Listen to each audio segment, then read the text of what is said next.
ಮಾನ್ಯ ಅಬಕಾರಿ ಉಪ ಆಯುಕ್ತರು ಕೇಂದ್ರ ಸ್ಥಾನ ಬೆಳಗಾವಿ ಅವರ ಆದೇಶದ ಪ್ರಕಾರ ಮಾನ್ಯ ಅಬಕಾರಿ ಜಂಟಿ ಆಯುಕ್ತರು ಕಲಬುರಗಿ ವಿಭಾಗದವರ ಮತ್ತು ಮಾನ್ಯ ಅಬಕಾರಿ ಉಪ ಆಯುಕ್ತರು ರಾಯಚೂರು ಜಿಲ್ಲೆ ರಾಯಚೂರವರ ಮಾರ್ಗದರ್ಶನದಲ್ಲಿ ಇಂದು ದಿನಾಂಕ 7/4/2025ರಂದು ಬೆಳಗ್ಗೆ 6:45 ಸಮಯದಲ್ಲಿ ರಾಯಚೂರು ವಲಯ ಅಬಕಾರಿ ನಿರೀಕ್ಷಕರು ಹಾಗೂ ಸಿಬ್ಬಂದಿ ಮತ್ತು ಡಿಸಿ ಕಚೇರಿ ಸಿಬ್ಬಂದಿ ಹಾಗೂ ಪಂಚರ್ ಒಡಗೂಡಿ ಅಬಕಾರಿ ಅಪರಾಧಗಳನ್ನು ನಿಯಂತ್ರಣ ಮಾಡುವ ಉದ್ದೇಶದಿಂದ ರಾಯಚೂರು ನಗರದ ರೈಲ್ವೆ ನಿಲ್ದಾಣದ ಹತ್ತಿರ ಬಾತ್ಮಿಯ ಮೇರೆಗೆ ರಸ್ತೆ ಗಹವಲು ಮಾಡುತ್ತಿರುವ ಸಮಯದಲ್ಲಿ ರೈಲ್ವೆ ಸ್ಟೇಷನ್ ಪ್ಲಾಟ್ಫಾರಂ 1ರಲ್ಲಿ ಅಕ್ರಮವಾಗಿ ಸೇಂದಿಯನ್ನು ಮಾರಾಟ ಮಾಡುವ ಉದ್ದೇಶದಿಂದ ಸಾಗಾಣಿಕೆ ಮಾಡುತ್ತಿದ್ದಾರೆ ಎಂದು ಬಂದ ಖಚಿತ ಮಾಹಿತಿಯ ಮೇರೆಗೆ ಚಿನ್ನನಾಗಪ್ಪ ತಂದೆ ರಾಮಯ್ಯ ಸಾಕಿನ್ ರಾಯಚೂರು ಎಂಬುವವನು ಸಾಗಿಸುತ್ತಿರುವ ಒಂದು ಗೊಬ್ಬರ ಚೀಲದಲ್ಲಿ ಮೂಟೆ ಶೋಧನೆ ಮಾಡಿದಾಗ ಒಟ್ಟು 24 ಪ್ಲಾಸ್ಟಿಕ್ ಬಾಟಲ್ಗಳಲ್ಲಿ 24 ಲೀಟರ್ ಸೇಂದಿಯನ್ನು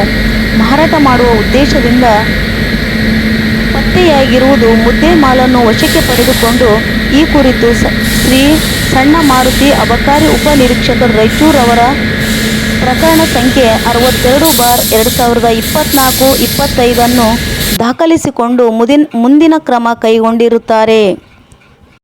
ಹಾಗೂ ಇಂದು ಬೆಳಗ್ಗೆ 7:15 ಸಮಯದಲ್ಲಿ ಅಬಕಾರಿ ನಿರೀಕ್ಷಕರು ಡಿಸಿ ಕಚೇರಿ ರಾಯಚೂರು ಜಿಲ್ಲೆಯವರ ಸಿಬ್ಬಂದಿ ಹಾಗೂ ಪಂಚರ್ ಒಡಗೂಡಿ ಬಾತ್ಮಿಯ ಮೇರೆಗೆ ರಾಯಚೂರು ರೈಲ್ವೆ ಸ್ಟೇಷನ್ ಪ್ಲಾಟ್ಫಾರಂ 1ರಲ್ಲಿ ಅಕ್ರಮವಾಗಿ ಸೇಂದಿಯನ್ನು ಮಾರಾಟ ಮಾಡುವ ಉದ್ದೇಶದಿಂದ ಸಾಗಿಸುತ್ತಿರುವ 2 ಮೂಟೆಗಳನ್ನು ಶೋಧನೆ ಮಾಡಿದಾಗ ಭೀಮಾ ತಂದೆ ರಾಮಸ್ವಾಮಿ ಮತ್ತು ತಿಮ್ಮಪ್ಪ ತಂದೆ ಪರಸಣ್ಣ ಎಂಬುವವರು ಒಟ್ಟು 70 ಪ್ಲಾಸ್ಟಿಕ್ ಬಾಟಲಿಗಳಲ್ಲಿ 70 ಲೀಟರ್ ಸೇಂದಿಯನ್ನು ಮಾರಾಟ ಮಾಡುವ ಉದ್ದೇಶ ಹೊಂದಿರುವುದರಿಂದ ಪತ್ತೆಯಾಗಿದೆ. ಕಾರಣ ಸ್ಥಳದಿಂದ 70 ಲೀಟರ್ ಸೇಂದಿಯನ್ನು ವಶಕ್ಕೆ ಪಡೆದುಕೊಂಡು ಒಟ್ಟು 3 ಜನ ಆರೋಪಿತರ ವಿರುದ್ಧ ಅಬಕಾರಿ ನಿರೀಕ್ಷಕರು ಅಬಕಾರಿ ಉಪ ಆಯುಕ್ತರು ರಾಯಚೂರವರ ಪ್ರಕರಣ ಸಂಖ್ಯೆ 42/2024-25 ದಾಖಲಿಸಿಕೊಂಡು ಮುಂದಿನ ಕ್ರಮ ಕೈಗೊಂಡಿರುತ್ತಾರೆ.